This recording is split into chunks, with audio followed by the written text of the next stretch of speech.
السلام عليكم ورحمة الله وبركاته. بسم الله الرحمن الرحيم. مساء الخير عليكم جميعا، مساء التقدم والنجاح يا رب. جميعا تكونوا بكل خير. بسم الله الرحمن الرحيم. يا رب علمنا ما ينفعنا وانفعنا بما علمتنا وزدنا علما، اللهم امين يا رب العالمين.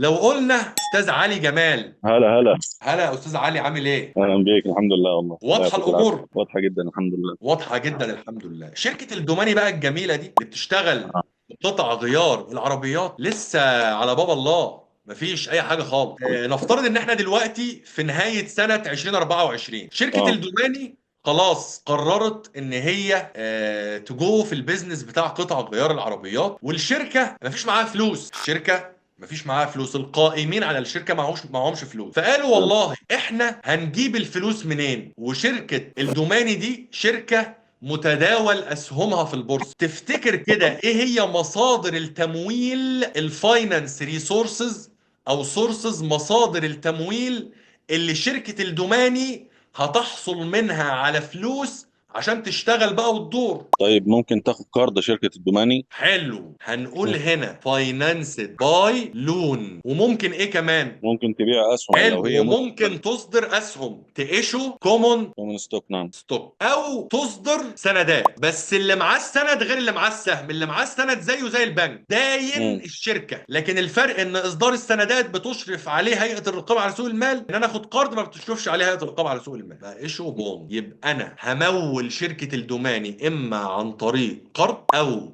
اصدار اسهم او اصدار سندات. سندات. شكرا جزيلا يا استاذ علي. انا عايز اعمل ايه؟ عايز اجيب دي كده هنا كده، اعمل كده واقول هنا كاونتنج او بالانس شيت ايكويشن. حلو. استاذ احمد النشار، استاذ محمود، ازي حضرتك؟ يا حبيبي اخبارك ايه؟ الحمد لله تمام. الحمد لله. استاذ احمد، شركة الدوماني اخذت قرض ب 10 مليون دولار. اخذت القرض ده من بنك الرقحي، من الرقحي بنك، يسدد على 10 سنين بفايدة 5% سنويا. حلو حلو. ايه هيكون القيد الانتري؟ يبقى ديبت كاش او البنك. ديبت كاش او البنك. ليه يا باشا؟ ليه قلت ديبت الكاش او البنك؟ لان انا خدت قرض، فالمفروض الحساب زاد، الفلوس اللي معايا زادت. حلو، لان الكاش ده تحت الاصول، والاصول طبيعتها ديبت، لما بتزيد في نفس طبيعتها، يبقى بتزيد في الديبت. حلو. طيب بكام؟ ب تمام. 10 مليون. وكريدت ايه؟ كريدت القرض اللي انا خدته، الالتزام كريدت، فالزياده بتبقى ضايق لانه زاد في نفس الطبيعه بتاعته. حلو. انا خد بالك بقى، لما هاجي اقول ديبت الكاش مش هقول ديبت الكاش وخلاص، انا بشتغل عملي دلوقتي، عملي. هقول ديبت البنك، وهكتب كده رقحي بنك، لان ممكن يكون عندي حساب في الرقحي وحساب في الاهلي وحساب في الانمه. حلو. فانا فاتح حلو. حساب فاكر من في بدايه المحاضره لما قلنا الحسابات دي اللي بنضرب عليها الترانزاكشن، لكن انا تمام. جوه رابط حساب بنك الرقحي ده بالكاش. لما هاجي اعمل ميزانيه، حساب بنك بالكاش. الرقحي والإنمة والنقدية عندي في الشركة، وكل الحسابات بتاعت البنوك والخزنة هتسمع فين؟ في الكاش. فهمتني؟ تمام. فبنقول ان الاصول تحتها حسابات، ده الحساب اللي انا بضرب عليه الترانزاكشن. واضحه دي؟ كريدت لونج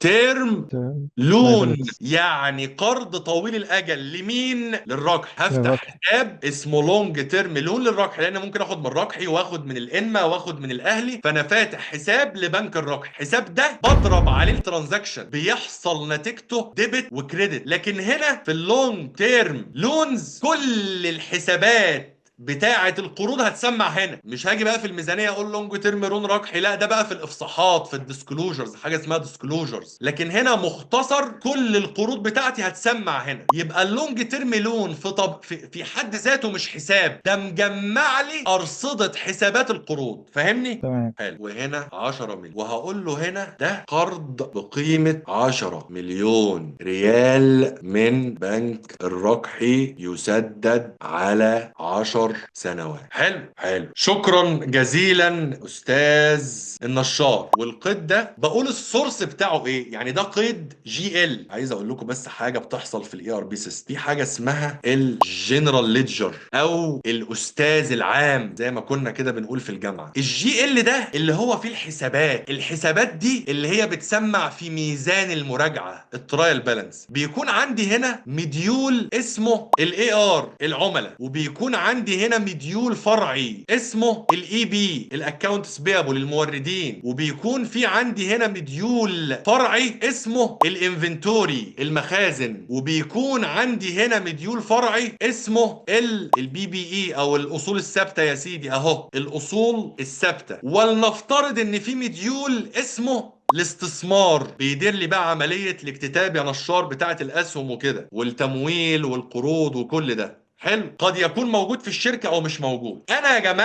يا جماعه ركزوا معايا بقى في الحته دي جدا جدا جدا جدا. ادي الجي ال اهو، وادي دول كده، دول اسمهم سب موديول. دول اسمهم سب موديول. يعني ايه سب موديول؟ عايز اقول لك ايه برضو من الحكايه دي، ان انا نادرا ما بدخل اعمل قيد بايدي، نادرا، غير في التسويات الشهريه، الادجستمنت نهايه السنه، الحاجات دي اللي بدخل اعمل قيد ادخل على الجي ال. نادرا ما بدخل على الجنرال ليدجر، الجي ال اللي هو على الحساب نفسه اعمل ديبت وكريدت. ده انا بروح على شاشه تانية اسمها شاشه الاستثمار، اكتب كده الكلام ده، قيمه القرض 10 مليون، اي بنك، بنك الرقح، والسيستم نفسه اللي بيكريت لي القيد ده معايا. نشار ايوه مع حضرتك كده، مع حضرتك. فاهمني؟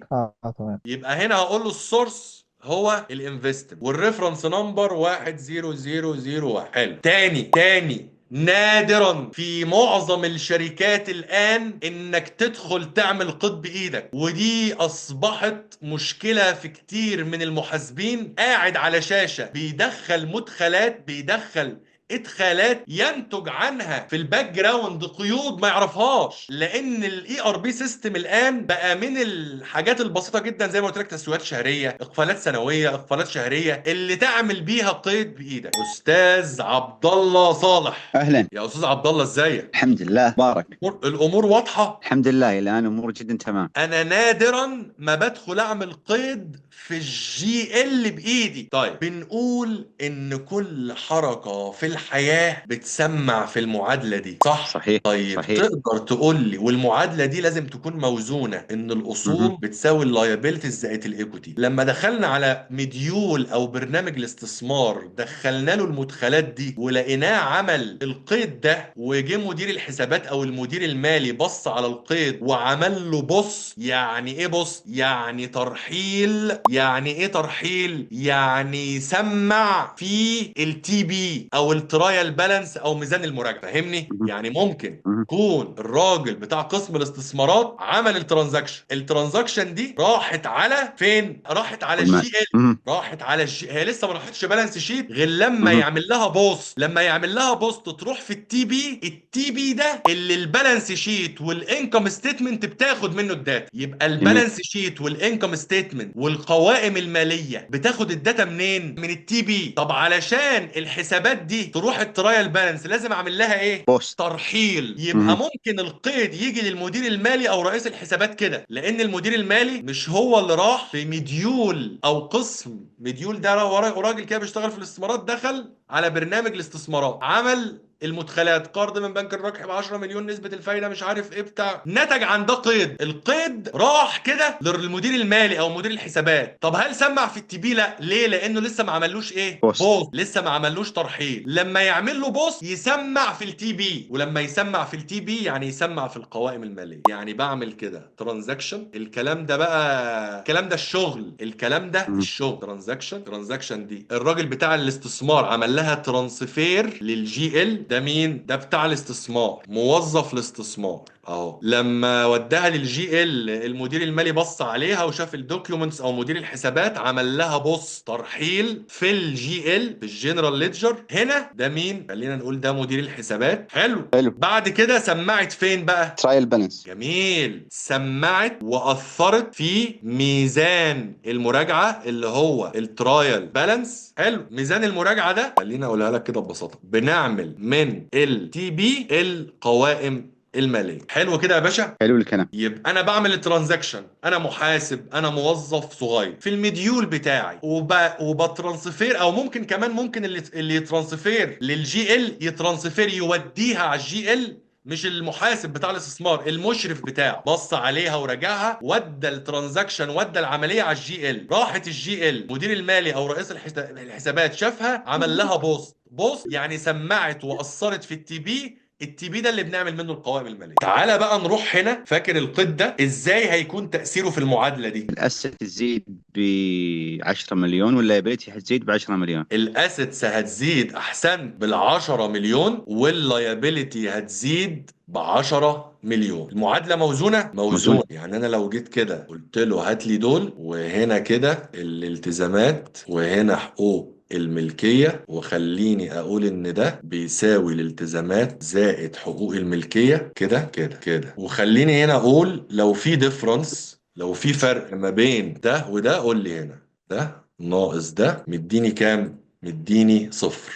حلو جدا، حلو جدا. طيب وتعالى نعمل ايه؟ تعالى نروح للتي بي، تعالى نروح للتي بي. الاكونت ده التي بي يا جماعه. التي بي هو في كل حسابات الشركه، بس اي حسابات؟ الحسابات اللي انا بضرب عليها الترانزاكشن، بهت الحساب ده بضرب على الحساب ده الترانزاكشن، يعني بينتج عن الحساب ده قيد في ديبت وكريدت. قلنا هنا الكاش دي مجمعالي بقى بنك الربح والانما ومش عارف ايه، الاكونت ريسيفبل مجمعالي كل العملاء بتفاصيلهم. طب عايز اروح بقى ابص على التفاصيل بتاعه العميل ده اسمه ايه ودفع كام واشترى بكام، هروح ادخل على مديول الاي ار، اجيب التفاصيل بتاعه العميل. فالاكونت ريسيفبل، الماركتابل سكيورتيز، الانفنتوري، ممكن يكون عندي 20 مخزن وفاتح 20 حساب، فاتح حساب في الجي ال لكل مخزن، كلهم بيسمعوا بالانفنتوري. لو رحنا يا باشا على التي بي، هناخد الحساب ده كده بنك الربحي نحطه هنا، وناخد الحساب ده كده نحطه هنا. في الغالب حسابات الاصول كلها بتبدا بواحد، هنقول واحد 4 اصفار واحد. حسابات الالتزامات في الغالب بتبدا باتنين 2 4 اصفار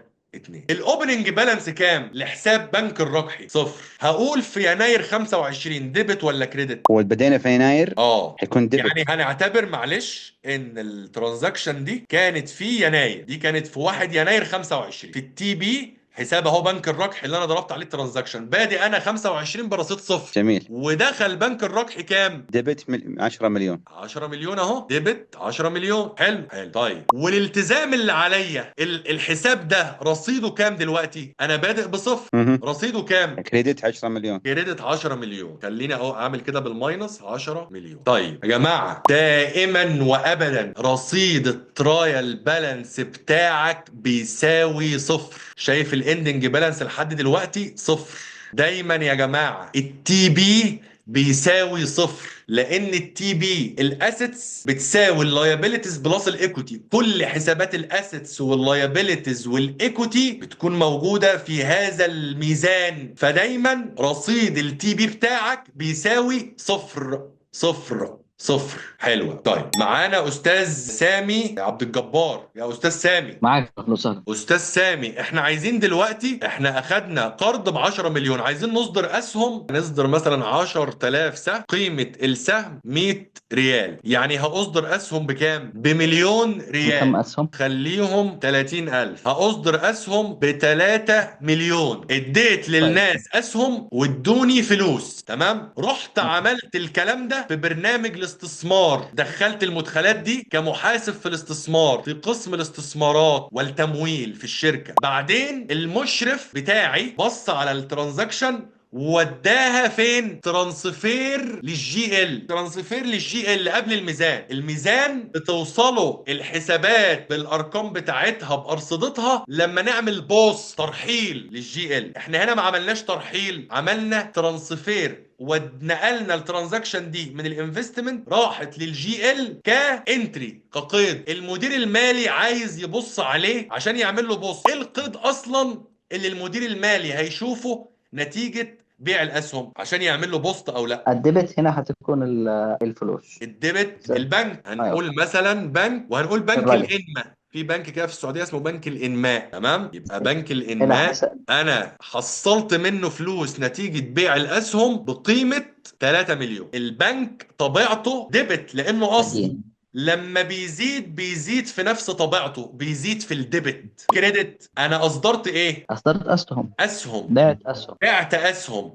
بعت اسهم آه. لناس، الناس دول هم ملاك الشركه، الناس دي دلوقتي هم اصحاب الشركه. على حسب حقوق الملكية اللي هو الكومون رأس المال. ستوك، الكومون تفضل. كومون ستوك. ستوك. حساب ده طبيعته كريدت داين. لان هو تحت الايه؟ تحت الايكوتي. هنا اهو في الايكوتي الكومون ستوك تحت الايكوتي، والايكوتي طبيعتها كريدت، لما بتزيد فين؟ في طبيعتها. الكريدت، يبقى بتساوي 3 مليون. يبقى بنك الانما زاد ب 3 مليون، وحقوق الملاك زادت ب 3 مليون 3 في مليون. هيئة اسهم عادية. وهنا هقول كده اصدار 30,000 سهم عادي بقيمة اسمية للسهم تساوي $100 او ريال. حلو. طيب ده القيد اللي جه لمين؟ لرئيس الحسابات او المدير المالي. بص عليه بالظبط. وطبعا لقاه ان هو جاي من برنامج الاستثمار، وممكن يبقى عنده كده هنا هايبر لينك يدخل يبقى ليه اكسس على برنامج الاستثمار، يشوف التفاصيل والاتاشمنت والدوكيومنتس والمستندات وكل حاجه.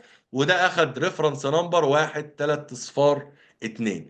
شاف القيد ده ولقى ان المعامله صحيحه، المفروض ان هو يعمل لها ايه؟ بص. بوست. جميل. يعمل لها بوست فين؟ يعمل لها بوست في الجي ال. يبقى لو رحت رنيت او طلعت ميزان مراجعه بعد البوست هلاقي الحسابات دي مقصره. نفترض دلوقتي ان انا ما عملتش بوست، اوكي؟ شفت لو رحت على التي بي مفيش غير اللي معمول له بوست بس، ده كده بوستد. طالما سمع في التي بي يبقى ايه؟ يبقى بوستد. طيب تعالى نعمل له بوست، يلا. قام داخل كده دايس بوست، هينتج كده. هتلاقي بنك الانما سمع هنا 3 مليون. 3 مليون. بنك الانما كنت بادئ برصيد صفر، دخل له 3 مليون، ونديله رقم الحساب ده رقم الحساب، تمام؟ والايكوتي دايما 3 مليون. بنقول بتبدأ بتلاتة، نقول 3 4 صفار 1، تمام؟ وحساب الكومون ستوك. الكومون ستوك. كومون ستوك بكام؟ انا بادئ 3 بصفر. مليون. 3 مليون ايه بقى؟ دائن كريدت. يا سلام عليك، 3 مليون. رصيد التي بي كام يا باشا؟ صفر.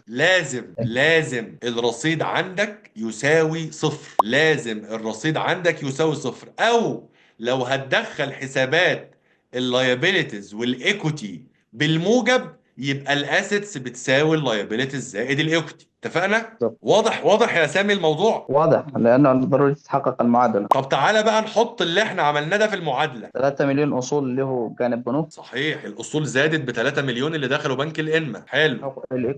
الإيكوتي هتزيد ب 3 مليون اللي هو والايكوتي الكومون. هتزيد ب 3 مليون بالكومون ستوك. 3 مليون. الاصول ساوت الالتزامات وحقوق الملكيه. لو عملنا 3 مليون ترانزاكشن، التي بي لازم هيساوي صفر، بس التي بي الحسابات بتسمع فيه لما اعمل لها بوست. حلو. طيب يا مهدي، محمد مهدي، معاك يا كبير، اتفضل. ايه الاخبار؟ الامور واضحه؟ واضحه، كله تمام. طيب الشركه بقى بتاعت الدوماني دي ما عايزه تشتغل بقى، معاها فلوس، معاها دلوقتي ما شاء الله 13 مليون اهو، عايزه تدور تشتغل. فتعتقد اول حاجه ان هي هتعملها ايه؟ انا اعتقد ان هي هتروح تشوف مكان اصلا تشتغل فيه، مبنى. هتروح تشتري مبنى. فراحت شافت مبنى، عجبها المبنى، تعاقدت على المبنى، دفعت الفلوس بتاعت المبنى ده اللي هو قيمته 4 مليون ريال. المبنى، في مبنى وفي مكاتب، برينترز، بلابتوبات، عارف، بكل حاجة، تمام؟ بكام؟ ب 4 مليون دولار. فهنقول ان هي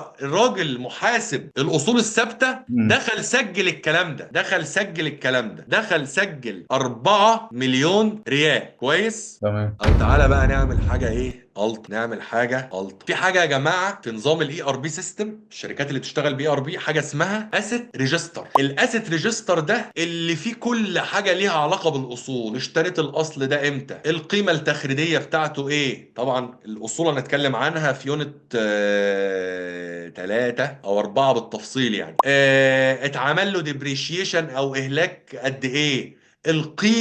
القيمه الدفتريه او النت بوك فاليو بتاعه الاصول دي قد ايه. خليني بس يا مهدي معلش خليك معايا، عايز هنا اروح اقول ان البروبرتي بلانت اند اكويبمنت بتظهر مخصوم منها الاكيوميليتد ديبريشيشن، اوكي، مجمع الاهلاك. بالله. والعملاء بتظهر مخصوم منها مخصص الديون المشكوك في تحصيلها. انا ليا 3 مليون جنيه عند العملاء، ولكن انا شاكك ان في 100,000 منهم مش هحصلهم، يبقى بظهر رصيد العملاء. طب هل انا فعلا ما حصلتهمش، عدمتهم، تأكدت مليون في المية ان انا مش هحصلهم؟ لا، شاكك، فلازم اظهر ده لقارئ القوائم عشان يبقى في عدالة في العرض. يبقى ناقص بدل. بيسموه allowance for doubtful accounts، افدا هنتكلم عنه بالتفصيل في حسابات العملاء. طيب انا اشتريت ايه؟ مبنى، صح؟ مظبوط 4 انا مليون. كده مين؟ انا كده مين؟ محاسب الاصول. اه انا كده محاسب الاصول بيلدينج. طب ما تيجي بقى ايه نقول الموضوع بيمشي ازاي احسن يا مهدي. بص يا باشا، الموضوع بيمشي ان احنا بنعمل حاجه اسمها يا جماعه بي او، بيرشيز اوردر. البيرشيز اوردر ده بياخد الموافقات بتاعته. بعد ما اخدنا الموافقات بتاعته، المورد بتاع الاصول، نفترض بقى ان الاصول دي كده ايه، مبنى وبتاع ومش عارف ايه، قال لك يا باشا يلا تعالى استلم، يعني اكنه سلمني المبنى باللي فيه. طب هل المورد بتاع الاصول اللي هو صاحب المبنى بالمكاتب بالتفاصيل الجميله دي بعت لي فاتوره؟ لا، لسه ما بعتليش فاتوره. تعالى بس نقول ايه يا محمد. البيلدينج احنا قيمناه، ده بيبقى ليه ميجور كاتيجوري اللي هو بيلدينج، ماينور كاتيجوري هختار له مثلا بي يو اوفيس بيلدينج، كويس. اشتريته يوم 1 يناير 2025، انا كده محاسب اصول ثابته. حلو، اشتريته بكام؟ هقول ان البيلدينج انا هقيمه ب 2 مليون، تمام. عمره بالشهور 20 سنة، يعني 20 في 12 عمره 240 شهر. طب قيمته التخريدية، انت معتقد ان انت تبيع المبنى ده بعد 20 سنة بكام؟ يا عم انا هبيعه بصفر. طيب انت هتبدأ تهلك المبنى ده من امتى؟ هبدأ أهلكه من يناير 25، نهاية يناير 25 هنعمل قيد إهلاك. طب الديبريشيبل أماونت أنت هتهلك كام؟ لو كان في قيمة تخريدية، المبلغ اللي هيتهلك اسمه ديبريشيبل أماونت، المبلغ القابل للإهلاك هيكون بيساوي البيرشيس كوست ناقص الريزيديوال فاليو. فبما إن مفيش ريزيديوال فاليو، قيمة تخريدية، يبقى أنا ههلك الإيه؟ ال 2 مليون. طيب المنثلي ديبريشيشن تبقى كام يا محمد؟ 2 مليون على ال 240. يبقى انا كل شهر ههلك المبنى ده بقيمه 8 مليون 300 8333 دولار. طب انا ليه ال 2 مليون كلهم ما قلتش ارميهم كده في قائمه الدخل اكسبنس وخلاص؟ عشان يعني هتأثر في الشهر اللي هي موجودة فيه، فلازم يا تتقسم باشا على قائمه أربعة. ده زي ما انت بتقول، قائمه الدخل هتقول لي انا مالي، ده اه مبنى هيساعدك 20 سنه، يبقى قيمته دي تتوسع كمصروف يروح قائمة الدخل، يأثر في الأرباح، ياكل من الأرباح لمدة 20 سنة. طب قيمة المبنى دي إيه؟ أصل عندي بعد شهر واتنين لما نهلك المبنى هيظهر قيمة الأصل ده بالقيمة اللي أنا اشتريتها بيه ناقص مجمع الاهلاك بتاعه. الير تو ديت ديبريشيشن لسه ما عملناش اهلاك، الاكيوميليتد ديبريشيشن لسه. النت بوك فاليو بتساوي ايه؟ بتساوي البيرشيس كوست ناقص الاكيوميليتد ديبريشيشن. النت بوك فاليو لسه عندي كام؟ 2 مليون، تمام. ولو مثلا في حاله ان هو لابتوب ولا حاجه ومربوط بموظف معين، بختار هنا الموظف المعين. حلو. انت عارف بعد ما الراجل بتاع الاصول عمل الترانزاكشن دي نتج عنها قيد في الجي ال اسمه ايه؟ او ايه اسم القيد؟ خليني اعقدها لك شويه، يعني خلينا اه نقول كل حاجه ممكن تحصل عشان لما يحصل اقل من كده نبقى قاعدين حاطين رجل على رجل. البي او اللي انا عملته في بيلدينج مثلا دمام مثلا الصناعيه التانيه، ده الوصف بتاعه. طبعا بيكون ليه اسيت نمبر، بيتكريت له اسيت نمبر، اسيت كود، وكذا. احنا لسه ما خلصناش ال 4 مليون. هنقول هنا الاوفيسز، طبعا انت بتمسك كل اصل بقى تفنطه، بس للتبسيط يعني. ميجور كاتيجوري اقول له هنا اوفيسز. يا جماعه احنا بنشتغل دلوقتي شغل، يعني ايه شغل بقى يومي. المكاتب دي اشتريناها برضو يوم 1 يناير، قدرناها بمليون، حلو، وهنهلكها على 5 سنين. ريزيدوال فاليو صفر. هبدأ إهلاك من يناير 25. الديبريشيبل اماونت المليون. المانثلي ديبريشيشن 16000. ماشي طيب، خليني اقول هنا اوفيس اكويبمنت مثلا، يعني هنا كده اوفيس اكويبمنت، هنا كده مش هختار له ماينور. بكام يا باشا؟ 500000. وده برضو هنا يناير، اهلك على 5 سنين صفر، هبدا اهلك من يناير خلاص. وده المانثلي ديبريشيشن. وعندي اللابتوبات بقى والحاجات دي، هاردوير لابتوبس دي في ميجور كاتيجوري هاردوير. وهنا كده لابتوبات برضو اشتريتها في يناير، وهنا 500000. وهنا برضو على 5 سنين صفر كده. اوكي طيب، ادي ال4 مليون اهم يا باشا. عبارة عن مبنى جواه مكاتب، شوية معدات مكتبية، ولابتوبات حلوين كده. لما عملت البي او ده لازم يتعمل له حاجة اسمها يا جماعة ريسيفنج. يعني البي او اللي هو البيرشيز اوردر بعمل له ريسيفنج. مين اللي بيعمل له ريسيفنج؟ اللي طلب. يعني في قبل البي او حاجة اسمها بي ار، يعني طلب شراء. وفي حاجة هنا اسمها البي او اللي هو امر شراء. الإدارة اللي طالبة بتعمل بي ار.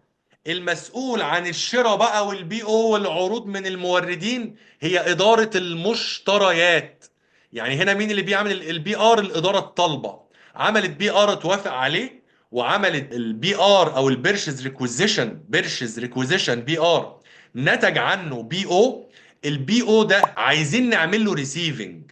عارف لما البي او نعمل له ريسيفنج في الحالة بتاعت الأصول دي هيقول لي ايه؟ بص كده، بص هيقول لي ايه؟ هيقول لي الديبت فيكسد اسيتس كليرنج، حساب وسيط. كريدت اكاونتس بيبل كليرنج. ايه ده؟ ايه يا عم ده؟ حسابات وسيطة؟ ايوه. الراجل يا باشا بتاع البي او ده ملوش دعوة بالحسابات. لا يعني جات له فاتورة، ولا هو راجل محاسب اصول عشان يأصل الاصل، يأصل يعمل ريجستر يسجل الاصل. انا بقول ان انا فعلا استلمت الاصول، وفعلا علينا فلوس لمين؟ مش بتاعتي.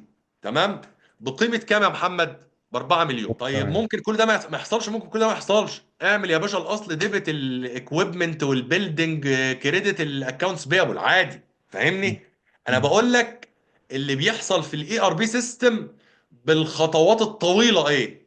لما يحصل اقل من ده بقى انا قاعد بقى كده ايه، عارف لو رحت شركة بتشتغل بي ار بي سيستم بكل واحد مسؤول عن حاجة إيه اللي بيحصل فيها. السورس بتاع ده البروكيورمنت، المشتريات. هنا 1 3 صفار 3. تعال نروح ناخد ده كده الفيكسد اسيت كليرنج. نفترض ان احنا عملنا له بوست خلاص، مدير الحسابات بص قال طيب هنعمل ايه دلوقتي؟ هنعمل بوست لان احنا المبنى بقى معانا باللي فيه خلاص. تعالى، ده حساب وسيط اسمه فيكسد اسيت كليرنج، ده طبيعته ديبت اهو. ونديله يا سيدي الرقم ده مثلا خلاص، ونقول ان هو رصيده 4 مليون. والكريدت هو الاكونتس بيبل كليرنج. ده كده ايه؟ ده كده التي بي بايه؟ ب4 مليون كريدت. التي بي مصفر كليرنج في كليرنج، حسابات وسيطه في حسابات وسيطه. تمام. جاء بقى الاصل، الراجل بتاع الاصول دخل يسجل الاصل، دخل بقى سجل الاصل وتفاصيله وموجود فين وقيمته الدفتريه كام وعمره وكذا، وعمل ترانسفير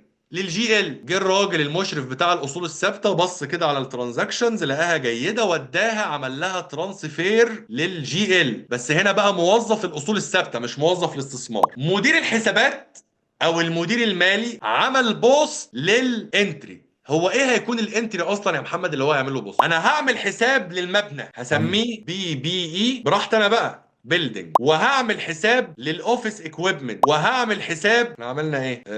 اوفيس اكويبمنت ومش عارف ايه، اوفيسز ولابتوب. ماشي واضح كده يا باشا. يبقى دي حسابات الاصول الثابته. حلو. بكام بقى؟ 2 مليون البيلدينج. 2 مليون البيلدينج. هروح كده اربطه بال2 مليون. اوفيس اكويبمنت، لا الاوفيس اكويبمنت معلش 500. معلش بقى احنا ايه، احنا بنشتغل بقى بجد بقى. 500 ألف، ودي هي اللي مليون يا محمد. السورس هنا ايه؟ الفيكسد اسيت موفر ايوه ايوه، الحركه جايه من مديول الفيكسد اسيتس صح. ايه هيكون الكريدت؟ فيكسد اسيت كليرنج. انت عارف بيحصل اوقات ايه؟ بيحصل اوقات ان محاسب الاصول يأصل ولسه بتاع البي او متأخر، حضرته متأخر على الاستلام، لسه ما استلمش. انت متخيل؟ تلاقي وقتها رصيد الفيكسد اسيت كليرنج كريدت. نيجي نحلل الحسابات الوسيطة، ليه يا عم في رصيد كريدت؟ اصل الباشا بتاع البي او اللي عمل البي او ما استلمش. يلا يا باشا استلم عشان تجيبوا ديبت والحساب الفيكسد اسيت كليرنج يصفر. في الاي ار بي سيستم لما الراجل بتاع الاصول بيأصل او بيسجل اصل والاصل اتعمل له بوست، بيكون القيد كده: ديبت الاصول كريدت الفيكسد اسيت كليرنج. الفيكسد اسيت كليرنج بقى ده يتقفل منين؟ قفل من بي او، يتقفل من اي بي كده يعني، فاهم ازاي؟ بس هو الصح ان هو يتقفل منين؟ من البي او. كويس. تمام. بكام؟ بالتوتال 4. ال 4 مليون. لو خدنا حساب الفيكسد اسيت كليرنج ده كده وقلنا له ان هايد، وعملنا كده ايه تي اكونتس، وقلنا هنا كده ده حساب الفيكسد اسيت كليرنج صح، لما البيجننج بالانس بتاعه صفر. لما استلمنا يا محمد امر الشراء، لما استلمنا امر الشراء كان الرصيد بتاعه ديبت ولا كريدت؟ كان ديبت. كان ديبت ب 4 مليون صح. اه. بص كده 4 مليون. ولما سجلنا الاصل يبقى كريدت هيبقى كريدت بكام؟ نفس المبلغ 4 4 مليون. مليون. طب تعالى كده نجمع، ده اسمه تي اكونت يا جماعه، تحليل كل حساب. انا هنا 4 مليون وهنا 4 مليون، يبقى البالانس كام يا باشا؟ صفر. لذيذ الكلام ولا ايه اللي انا بقوله ده؟ الاي ار بي وبيسمع فين، والبي او والبي ار ده مش هتلاقيه، ده يعني ايه، ده ليكوا انتوا بس كده. البالانس صفر، ديبت ب 4 مليون، كريدت ب 4 مليون، يبقى الرصيد صفر. قفلت الحساب الوسيط. تمام. طيب عايزين نقول ايه؟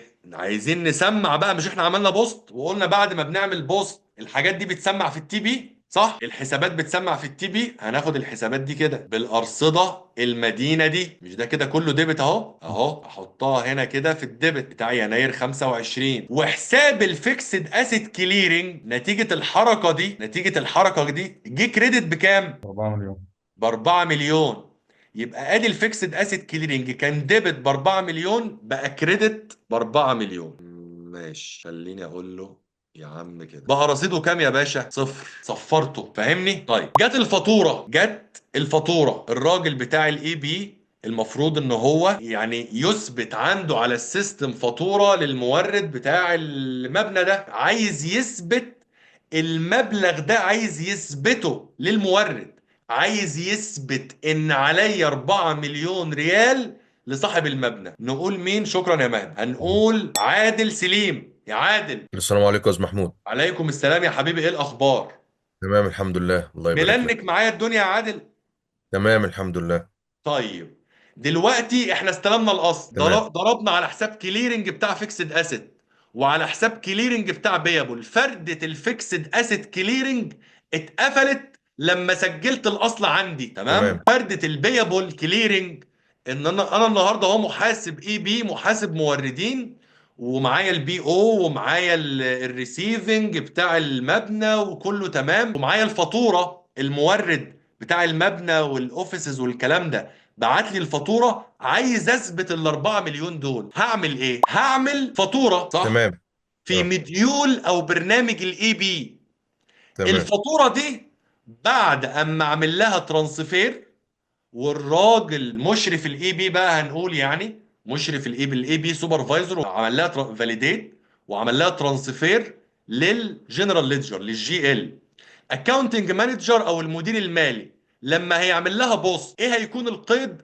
او لما اصلا المشرف بتاع الاي بي وداها على الجي ال قبل ما يعمل لها بوست المدير المالي، ايه هيكون القيد؟ هو المفروض يقفل الاكونت بيابو الكريلينج بقى. يا سلام عليك، يا سلام عليك. هيقفل ده كده ايوه. في ويقول حساب ايه؟ من ديبت الاكونت بيابل كليرنج الى حساب الاكونت بيابل.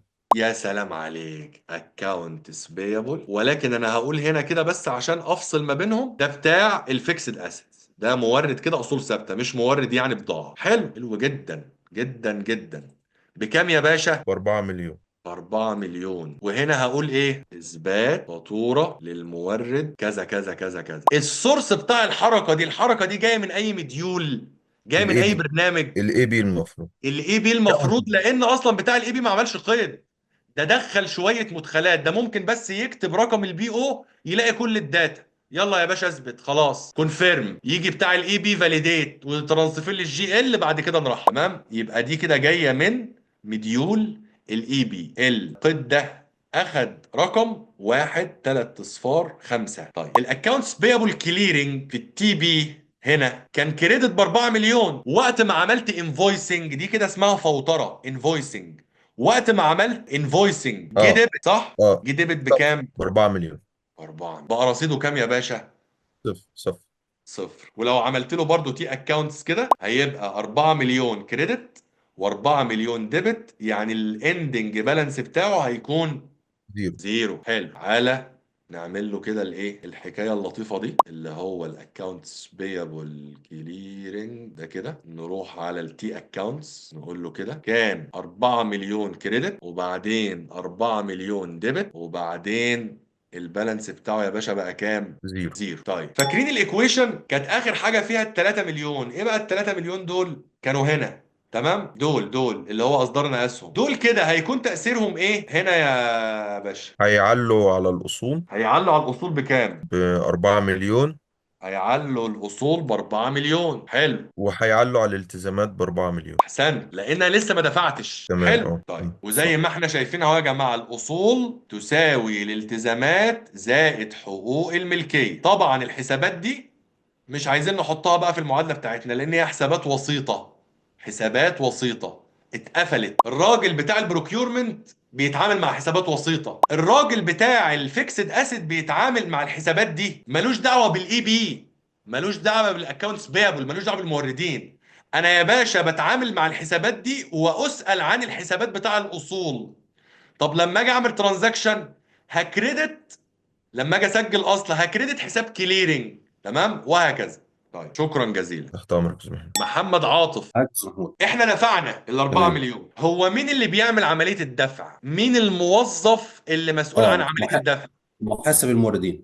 جدع جدع. حلو. طيب يبقى انا دلوقتي كمحاسب موردين جه استحقاق الفاتورة دي، نفترض ان هي بعد 15 يوم من الاستلام، دخلت على برنامج الاي بي وعملت بيمنت للفاتورة دي. البيمنت اللي انا عملته كمحاسب اي بي في مديول الاي بي هينتج عنه انتري يقول لي ايه؟ الانتري هيكون الديبت فيه اللي هو المورد. احسنت. طبعا هو هيدخل في الاي الكونسيوم. بي، هيدخل في الاي بي يختار المورد ده بالفاتوره دي مورد مصطفى السيد عبد الرحمن السباعي، لكن صحيح. في الباك اوفيس هيروح قيد للمدير الحسابات او المدير المالي اسمه ايه بقى؟ اكونتس بيبل. اسمه accounts payable fixed assets، لانه لما انشا اصلا المسؤول عن انشاء المورد ربط المورد بتاع الاصول الثابته ده كاسم بالحساب ده. تمام. طيب تمام. عظيم. والكريدت موظف الموردين خلاص. ملوش اكسس على البنك. خد بالك كل اللي انا بقوله ده ممكن واحد بس يعمله في الشركه، واحد يعمل كل الكلام ده. انا بتكلم على نظام اي ار بي مفعل في الشركه بشكل سيجريجيشن اوف ديوتس بقى وفصل المهام والحاجات دي. في النهايه الفلوس هتطلع من الكاش او البنك، لكن الكريدت اللي هيطلع من ترانزاكشن البيمنت اللي عملها موظف الاي بي مش هيبقى الكريدت الكاش او البنك، هو ملوش دعوه بالكاش والبنك، ده راجل بتاع بيبل بيتعامل في حسابات بيبل كاش كليرنج. تمام. تمام. كاش كليرنج. حلو. تمام. طيب كاش كليرنج بتاع الاي بي هيكتب كده، هيقول سداد للمورد. جميل. السورس اي بي. اي بي القيد 1006. 1006. طيب المفروض هننتقل لمرحله ماليه تانية للدفع يعني. بكام بقى؟ بكام الاول؟ الاربعه 4 مليون. ال 4 مليون. تعال نشوف ده هنا تأثيره ايه في الايكويشن. هنا الالتزامات قلت ب 4 مليون. السالب هتكون في الاسيتس هتكون هي السالب. صح صح صح. ايوه صح كده. 4 مليون مظبوط. حلو. طيب احنا هنا كاي بي خلصنا شغلنا تمام. في هنا مديول اسمه مديول ايه بقى؟ التريجري، الفلوس. التريجري جات له المعامله، يلا يا باشا ادفع. دفع الفلوس دي من بنك الرقحي. تمام. تمام. وراحت للمدير المالي علشان يعمل لها بوست للجي ال. ايه بقى القيد؟ نقفل الحساب الوسيط اللي هو نقفل الكاش كليرنج هيبقى ديبت. الحساب الوسيط. احسنت. يبقى هقول ديبت الكاش الكليرنج، كريدت مليون وهنا البنك الربحي بنك الرجحي بكام يا باشا؟ 4 ب 4 مليون. مليون. تعالى نروح هنا، هنقول هنا ان الاصول قلت ب 4 مليون صح؟ وبعدين نزود ال 4 مليون. حلو، يبقى كل حاجة يا جماعة في الشركة بتأثر في معادلة الأصول بتساوي الالتزامات زائد حقوق الملكية. تعال نروح للتي بي كده، نقول هنا في التي بي ايه آخر حاجة كانت معانا؟ الأصول. تعالى الأكاونتس بيبل مثلا، فيكسد أسيتس ده كده طبيعته كريدت تمام، وبعدين عملنا عليه حركة بسالب 4 مليون لما أثبتنا إن إحنا علينا 4 مليون. بعد كده لما دفعنا ديبت 4 مليون تمام. وبنك الرجحي المفروض نشيل منه 4 مليون، كده 6 مليون صح كده؟ ماشي، عشان بس في حاجات عاملها بوزيتيف وحاجات عاملها ماينس. احنا كان معانا 10 مليون، دفعنا منهم الاربعه بقوا 6 تمام. والفيكسد اسيت كحساب بيبل كان كريدت لما اثبتنا وعملنا انفويسنج، وبقى ديبت لما سددنا، بقى الرصيد صفر، بقى ميزان المراجعة دايما يساوي صفر تمام. طيب شكرا جزيلا يا أستاذ محمد.